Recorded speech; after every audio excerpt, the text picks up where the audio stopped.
Hi ಎಲ್ರಿಗೂ, ಎಲ್ಲರೂ ಹೇಗಿದ್ದೀರಾ? ಎಲ್ಲರೂ ಚೆನ್ನಾಗಿದ್ದೀರಾ? ಇವತ್ತು ಒಂದಷ್ಟು ಕೆಲಸಗಳ ಜೊತೆಗೆ ನನ್ನ ಜೀವನದ ಅಂದರೆ 16 ವರ್ಷದ ಹಿಂದಿನ ಜೀವನ ಹೇಗಿತ್ತು ಅನ್ನೋದನ್ನ ನಿಮ್ಮ ಜೊತೆ ಶೇರ್ ಮಾಡ್ತಾ ಇದ್ದೀನಿ ಸ್ನೇಹಿತರೆ. ಕೊನೆವರೆಗೂ ನೋಡಿ. ಇಷ್ಟ ಆದರೆ ಒಂದು ಲೈಕ್ ಮಾಡಿ, ಶೇರ್ ಮಾಡಿ, ಕಮೆಂಟ್ ಮಾಡಿ, ಸಬ್ಸ್ಕ್ರೈಬ್ ಮಾಡ್ಕೊಳ್ಳೋದನ್ನು ಮರಿಬೇಡಿ ಅಂತ ಹೇಳ್ತಾ ಇವತ್ತಿನ ವಿಡಿಯೋನ ಸ್ಟಾರ್ಟ್ ಮಾಡ್ತಾ ಇದ್ದೀನಿ ಸ್ನೇಹಿತರೆ.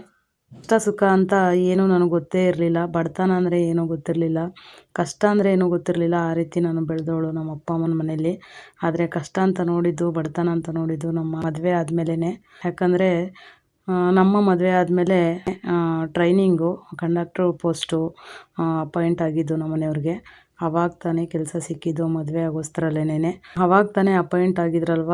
ಟ್ರೈನಿಂಗಿಗೆ ಸಂಬಳ ಜಾಸ್ತಿ ಇಲ್ಲ, ಕಡಿಮೆನೇ ಕೊಡ್ತಾ ಇದ್ದಿದ್ದು. ಅವಾಗ ಬರೀ 3,500 ರೂಪಾಯಿ ಸಂಬಳ ಕೊಡ್ತಾಯಿದ್ರು ಅವಾಗ. ಆ 3,500 ಸಂಬಳದಲ್ಲಿ ಮನೆ ಬಾಡಿಗೆ ಕಟ್ಟಬೇಕಿತ್ತು. ಮನೆಗೆ ರೇಷನ್ ಏನು, ನನ್ನ ದೊಡ್ಡ ಮಗಳು ಅವಾಗ ಹುಟ್ಟಿದ್ಲು. ಸಣ್ಣ ಪುಟ್ಟ ಮೇಲೆ ಖರ್ಚುಗಳು ಸ್ವಲ್ಪ ಇತ್ತು, ಫಂಕ್ಷನ್ಗಳು ಇರ್ತಿದ್ವು, ಅದಕ್ಕೆ ನೋಡಿಕೊಂಡು ಯಾವ ರೀತಿ ಇತ್ತು ಅವಾಗ ಜೀವನ ಅಂತಂದರೆ ಊಹಿಸ್ಕೊಳ್ಳೋಕ್ಕೂ ಸಾಧ್ಯ ಇಲ್ಲ. ನನ್ನ ಎರಡನೇ ಮಗ ಹುಟ್ಟಿದ ಮೇಲೇ ನಾವು 8,000 ಸಂಬಳ ಅಂತ ನೋಡಿರೋದು. ಅಷ್ಟೊತ್ತಿಗೆ 2 ವರ್ಷ ಆಗಿತ್ತು ಅವ್ರಿಗೆ ಅಪಾಯಿಂಟ್ ಆಗಿ, ಪರ್ಮನೆಂಟ್ ಆಯಿತು ಡ್ಯೂಟಿ. ಆವಾಗಲೇ ನಾವು 8,000 ನೋಡಿರೋದು. ದುಡ್ಡು ಅಂತ ಕೈ ತುಂಬ ನೋಡಿದ್ದು ನಾವು ಆವಾಗಲೇ. ಆವಾಗ ದುಡ್ಡಿದ್ದಾಗ ಒಂಥರ ನೋಡ್ತಾರೆ ಜನಗಳು, ದುಡ್ಡು ಇಲ್ಲದೇ ಇದ್ದರೆ ಇನ್ನೊಂದು ಥರ ನೋಡ್ತಾರೆ. ಯಾಕಂದರೆ ಮನುಷ್ಯ ದುಡ್ಡಿರಬೇಕು, ಇಲ್ಲ ದುಡಿತಾ ಇರಬೇಕು. ಎರಡೂ ಇಲ್ಲ ಅಂದರೆ ಜೀವನನೇ ವ್ಯರ್ಥ ಅಂತಲೇ ಹೇಳ್ಬೋದು. ಯಾಕಂದರೆ ಜನ ನೋಡೋ ರೀತಿ ನೀತಿ ಆ ರೀತಿ ಇರುತ್ತೆ. ಸಿಕ್ಕಾಪಟ್ಟೆ ಬೇಜಾರಾಗುತ್ತೆ. ನಿಜವಾಗ್ಲೂ ಯಾಕಪ್ಪ ಈ ಜೀವನ ಏನಕ್ಕೆ ಬೇಕು ಅಂತ ಅನಿಸ್ಬಿಡುತ್ತೆ. ಆ ಟೈಮಲ್ಲಿ ಅನಿಸಿದ್ದು ಉಂಟು. ಒಂದಿನ ಮಗುನ ಕರ್ಕೊಂಡು ನಾವು ಹಾಸ್ಪಿಟ್ಲಿಗೆ ಹೋದ್ವಿ. ನನ್ನ ದೊಡ್ಡ ಮಗಳು ಹುಟ್ಟಿದಾಗ ಅವಳಿಗೆ ಹುಷಾರಿರಲಿಲ್ಲ. ಹಾಸ್ಪಿಟ್ಲಿಗೆ ಕರ್ಕೊಂಡು ಹೋದಾಗ ಹಾಸ್ಪಿಟ್ಲಿಗೆ ತೋರಿಸೋದಕ್ಕೂ ಸಹ ನಮ್ಮ ಹತ್ರ ದುಡ್ಡಿರಲಿಲ್ಲ. ಆ ಸಿಚುಯೇಷನಲ್ಲಿ, ಆ ಪರಿಸ್ಥಿತಿಲಿ ಇದ್ದಿದ್ದು ನಾವು ಯಾರನ್ನೂ ಕೇಳೋದಕ್ಕೂ ಹೋಗಲಿಲ್ಲ. ಹೇಗೋ ಹೆಂಗೋ ಏನೋ ಹೊಂದಿಸಿ ಮಗುಗೆ ಹಾಸ್ಪಿಟ್ಲಿಗೆ ತೋರಿಸ್ಕೊಂಬಂದ್ವಿ. ಆವಾಗಿಂದ ನಾನು ಪಾಠ ಕಲ್ತಿದ್ದು, ಜನಗಳ ಹತ್ರ ಹೆಂಗಿರಬೇಕು, ಜನದ ಹತ್ರ ಯಾವ ರೀತಿ ಮಾತಾಡಬೇಕು, ಜನ ನಮ್ಮನ್ನು ಯಾವ ರೀತಿ ಟ್ರೀಟ್ ಮಾಡ್ತಾರೆ, ದುಡ್ಡಿದ್ದರೆ ಒಂಥರ ಟ್ರೀಟ್ ಮಾಡ್ತಾರೆ, ದುಡ್ಡಿಲ್ದಿದ್ರೆ ಇನ್ನೊಂದು ಥರ ಟ್ರೀಟ್ ಮಾಡ್ತಾರೆ ಅನ್ನೋದೆಲ್ಲ ಗೊತ್ತಾಗಿದ್ದು ಆವಾಗಿನೇ ಜಾಸ್ತಿ ನನಗೆ. ನಾನು ಪಾಠ ಕಲ್ತಿದ್ದು ಅಲ್ಲಿಂದನೇ. ನಾನು ಅದಕ್ಕೆ ಯಾರನ್ನೂ ಕೇರ್ ಮಾಡಲ್ಲ, ಯಾರನ್ನೂ ಕೂಡ ನಾನು ಅಷ್ಟೊಂದು ಹಚ್ಕೊಳ್ಳೋದಕ್ಕೂ ಹೋಗಲ್ಲ. ಯಾವ ಫ್ರೆಂಡ್ಸ್ ಆಗಿರಲಿ, ಇನ್ನೊಬ್ಬರಾಗಿರಲಿ, ಮತ್ತೊಬ್ಬರಾಗಿರಲಿ, ಯಾರನ್ನೂ ಕೂಡ ಅಷ್ಟೊಂದು ನಾನು ಡೀಪಾಗಿ ಹಚ್ಕೊಳ್ಳೋದಕ್ಕೆ ಹೋಗಲ್ಲ. ಯಾಕಂದರೆ ಎಷ್ಟು ಬೇಕೋ ಅಷ್ಟೇ ಮಾತಾಡ್ತೀನಿ, ಎಷ್ಟು ಬೇಕೋ ಅಷ್ಟೇ ನಾನು ಹಚ್ಕೊಳ್ಳೋದು. ನನ್ನ ಕಷ್ಟ ಸುಖಕ್ಕೆ ಯಾರು ಭಾಗಿಯಾಗಿರ್ತಾರೆ, ನಮ್ಗೆ ಯಾರು ಧೈರ್ಯ ಕೊಟ್ಟಿರ್ತಾರೆ, ಕಷ್ಟ ಕಾಲದಲ್ಲಿ ಯಾರು ನಮ್ಮನ್ನು ಕೈ ಹಿಡಿದಿರ್ತಾರೆ ಅಂಥವ್ರನ್ನ ಮಾತ್ರ ನಾನು ಎಷ್ಟು ಜನ್ಮ ಎತ್ತಿದ್ರೂ ನಾನು ಮರೆಯಲ್ಲ. ಆ ಋಣ ಮಾತ್ರ. ಅಂದ್ಕೊಳ್ಬೋದು ಇವಳು ಎಷ್ಟು ಸ್ವಾರ್ಥಿ ಅಂದ್ಬಿಟ್ಟು. ನನಗೇನಪ್ಪ ಅಂತಂದರೆ, ಒಬ್ಬರು ಮನೆ ಬಾಗಿಲಿಗೆ ಹೋಗ್ಬಾರ್ದು, ಒಬ್ರ ಹತ್ರ ಏನು ಕೇಳಬಾರ್ದು, ಒಬ್ರ ಹತ್ರ ಕೈ ಚಾಚಬಾರ್ದು, ನಾವು ಒಬ್ಬರನ್ನ ಕಷ್ಟ ಅಂತ ಹುಡ್ಕೊಂಡು ಹೋಗ್ಬಾರ್ದು. ಯಾಕಂದರೆ ನನ್ನ ಸ್ವಾರ್ಥಿ ಜಾಸ್ತಿ. ನಾನು ಇದ್ದರೆ ತಿಂತೀನಿ, ಇಲ್ಲದೇ ಇದ್ದರೆ ಗಂಜಿ ಕುಡಿದು ಮಲಗಿಬಿಡ್ತೀನಿ. ನಂಗೆ ಅದೆಲ್ಲ ಇಷ್ಟ ಆಗಲ್ಲ. ಸುಮಾರು ಜನ ಬೈಕೊಳ್ತಾರೆ, ಇವಳಿಗೆ ಎಷ್ಟು ಕೊಬ್ಬು ಅಂತ, ಹಾಗೆ ಹೀಗೆ ಎಲ್ಲ ಬೈಕೊಂತಾರೆ. ಆದರೆ ನಾನು ಇರೋದೇ ಹಿಂಗೆ, ನನ್ನ ಆ್ಯಟಿಟ್ಯೂಡೇ ಇಂಥದ್ದು. ಹಾಗಾಗಿ ಯಾರೇನೋ ಅನ್ಕೊಳ್ಳಿ, ನನ್ನ ಮನಸ್ಸಲ್ಲಿ ಏನು ಅನಿಸುತ್ತೋ ನನ್ನ ಮನಸ್ಸು ಹೇಳ್ದಂಗೆ ನಾನು ಮಾಡೋದು. ಮನಸ್ಸಲ್ಲಿ ಏನಿರುತ್ತೋ ಅದೇ ನನ್ನ ಬಾಯಲ್ಲಿ ಮಾತಾಡೋದು.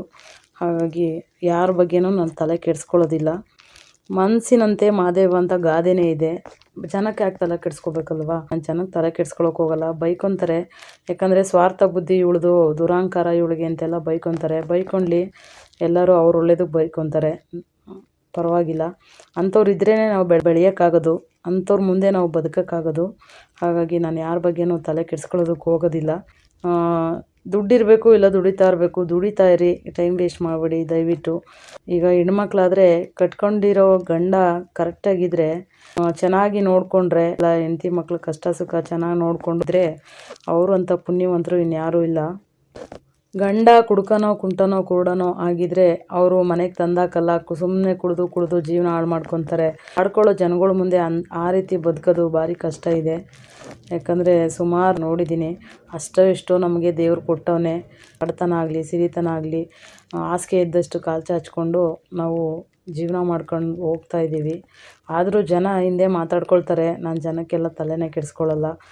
ಯಾರೋ ಬಂದು ನಮಗೆ ಕೊಡ್ತಾರೆ, ನಮ್ಮನ್ನು ಭಾವಿಸ್ತಾರೆ, ನಮಗೆ ಕಷ್ಟ ಸುಖ ಕೈ ಹಿಡಿತಾರೆ ಅನ್ನೋದೆಲ್ಲ ಸುಳ್ಳು. ಯಾಕೆ ನಾವು ಬದುಕಬೇಕು, ನಾವು ಚೆನ್ನಾಗಿರಬೇಕು, ನಾವು ದುಡಿಬೇಕು, ನಾವು ತಿನ್ನಬೇಕು, ಅಷ್ಟೇ ಜೀವನ. ಮನುಷ್ಯ ಹುಟ್ಟಿದ ಮೇಲೆ ಕಷ್ಟ ಸುಖ ಎಲ್ಲ ತೂಕೊಂಡು ಹೋದ್ರೇ ಒಬ್ಬ ಮನುಷ್ಯ ಅನ್ಸ್ಕೊಳ್ಳೋದು. ಅದಕ್ಕೋಸ್ಕರ ಒಬ್ಬರ ಮುಂದೆ ಕೈ ಚಾಚ್ದಂಗೆ, ಒಬ್ರ ಹತ್ರ ಒಂದು ಮಾತು ಕೇಳ್ದಂಗೆ, ಒಬ್ರ ಹತ್ರ ಅಂಗಲ ಹಚ್ದಂಗೆ ನಾವು ಬಾಳ್ಕೊಂಡು ಸಂಸಾರ ಮಾಡ್ಕೊಂಡು ಹೋಗಬೇಕು. ಒಂದು ಹೆಣ್ಣು ಬೆಳಗ್ಗೆ ಎದ್ದಾಗಿಂದ ಹಿಡಿದು ಸಂಜೆ ಮಲಗೋವರೆಗೂ ಕೆಲಸಕ್ಕೂ ಹೋಗಿ ಬಂದು ಮನೆ ಕೆಲಸಗಳನ್ನೂ ಮಾಡಿ ಮಕ್ಕಳನ್ನ ನೋಡಿಕೊಂಡು ಗಂಡನ ನೋಡಿಕೊಂಡು ಮತ್ತು ಸಣ್ಣ ಪುಟ್ಟ ಕೆಲಸಗಳಿರುತ್ತೆ ಆಚೆ ಹೊರಗಡೆ ಎಲ್ಲ ದುಡಿತಿರೋದು ಒಂದು ಹೆಣ್ಣು. ಈ ಸಮಾಜದಲ್ಲಿ ಒಂದು ಹೆಣ್ಣಿಗೆ ಗೌರವ ಎಷ್ಟು ಜನ ಎಷ್ಟು ಮಟ್ಟಿಗೆ ಕೊಡ್ತಾ ಇದ್ದಾರೋ ಗೊತ್ತಿಲ್ಲ. ಆದರೆ ನಾನಂತೂ ಪುಣ್ಯವಂತೆ ಅಂತಲೇ ಹೇಳ್ತೀನಿ. ನನ್ನ ಇಂದಿನ ಜೀವನದ ಒಂದಷ್ಟು ತುಣುಕುಗಳನ್ನು ನಿಮ್ಮ ಜೊತೆ ಶೇರ್ ಮಾಡಿದ್ದೀನಿ ಸ್ನೇಹಿತರೆ. ಅದರ ಜೊತೆಗೆ ಕೆಲಸಗಳು ಕೂಡ ನಡೀತಾ ಇದೆ. ಯಾಕಂದರೆ ನಾಳೆ ಶುಕ್ರವಾರ ಆಗಿರೋದ್ರಿಂದ ಇವತ್ತೇ ಎಲ್ಲ ರೆಡಿ ಮಾಡ್ತಾ ಇದ್ದೀನಿ. ಸ್ವಲ್ಪ ಇವತ್ತೇ ರೆಡಿ ಮಾಡ್ಕೊಬೇಕು. ಬೆಳಗ್ಗೆನೇ ಎದ್ದು ಎಲ್ಲ ಒಂದು ಕಡೆಯಿಂದ ರೆಡಿ ಮಾಡ್ಕೊಳಕ್ಕಾಗಲ್ಲ. ಸ್ವಲ್ಪ ಇವತ್ತೇ ರೆಡಿ ಮಾಡ್ಕೊಳ್ತೀನಿ, ಮಿಕ್ಕಿದ್ದೆಲ್ಲ ನಾಳೆ ರೆಡಿ ಮಾಡ್ಕೊಳ್ತೀನಿ. ಈಗ ಆಚೆ ಬಾಗಿಲೆಲ್ಲ ಒರೆಸಿ ಕುಂಕುಮ ಎಲ್ಲ ಇಟ್ಟು ರಂಗೋಲಿನೂ ಸಹ ಹಾಕಿದ್ದಾಯಿತು. ಮನೆಯೆಲ್ಲ ಒರೆಸಿದ್ದಾದ ಮೇಲೆ ನಾನು ಬಿಗ್ ಬಾಸ್ ನೋಡಿಕೊಂಡು ಹಂಗೆ ಒಂದೊಂದೇ ಕೆಲಸಗಳು ಅಡ್ವರ್ಟೈಸ್ಮೆಂಟ್ ಬರುತ್ತಲ್ವ, ಆವಾಗ ಒಂದೊಂದೇ ಕೆಲಸಗಳನ್ನ ಮಾಡ್ಕೊಳ್ತಾ ಇದ್ದೀನಿ. ಈಗ ಇನ್ನೂ ದೇವ್ರ ಮನೆ ಕ್ಲೀನ್ ಮಾಡಿಲ್ಲ. ಸದ್ಯಕ್ಕೆ ಆಚೆ ಒಳಗಡೆ ಒರೆಸಿದ್ದೀನಿ. ಗ್ಯಾಸ್ ಕಟ್ಟೆ ಎಲ್ಲ ಒರೆಸಿ ಅದಕ್ಕೂ ಕೂಡ ರಂಗೋಲಿಯನ್ನು ಹಾಕ್ತಾಯಿದ್ದೀನಿ ಕುಂಕುಮ ಇಟ್ಟು. ಸದ್ಯಕ್ಕೆ ಇಷ್ಟು ಕೆಲಸ ಆಗಿದೆ. ನಾನು ಅಡ್ವರ್ಟೈಸ್ಮೆಂಟ್ ಮಧ್ಯದಲ್ಲೇ ನಾನು ನೋಡ್ಕೊಂಡು ಈ ಕೆಲಸಗಳನ್ನೆಲ್ಲ ಮಾಡ್ಕೊಳ್ತಾ ಇದ್ದೀನಿ. ಬೆಳಗ್ಗೆ 3 ಗಂಟೆಗೆ ಎದ್ದರೂ ಕೆಲಸಗಳಾಗಲ್ಲ. ಇದನ್ನೆಲ್ಲ ಈಗಲೇ ಮಾಡಿಟ್ಕೊಂಬಿಟ್ರೆ ಬೆಳಗ್ಗೆ ಈಸಿಯಾಗಿ ನಾವು ದೀಪನ ಹಚ್ಕೊಳ್ಬೋದು. 6 ಗಂಟೆ ಒಳಗೆ ಬ್ರಾಹ್ಮಿ ಮುಹೂರ್ತದಲ್ಲಿ ದೀಪ ಹಚ್ಬೇಕಾಗುತ್ತೆ. ಅದಕ್ಕೋಸ್ಕರ ನೈಟೇ ರೆಡಿ ಮಾಡಿಬಿಟ್ಟಿರ್ತೀನಿ ನಾನು. ಹಾಗೆಯೇ ನಮ್ಮ ಮನೆಯವರು ಊರಿಗೆ ಹೋಗಿದ್ರು. ಊರಿಗೆ ಹೋಗಿ ಆ ಕಡೆಯಿಂದ ಬರಬೇಕಾದ್ರೆ ಒಂದು ಮರ ಇದೆ ಅಮ್ಮನ ಮನೆ ಹತ್ರ, ಅಂದರೆ ಪಪ್ಪಾಯ ಮರ ಇದೆ. ಒಂದು ಪಪ್ಪಾಯನೂ ಕೂಡ ಕೊಟ್ಟು ಕಳಿಸಿದ್ರು.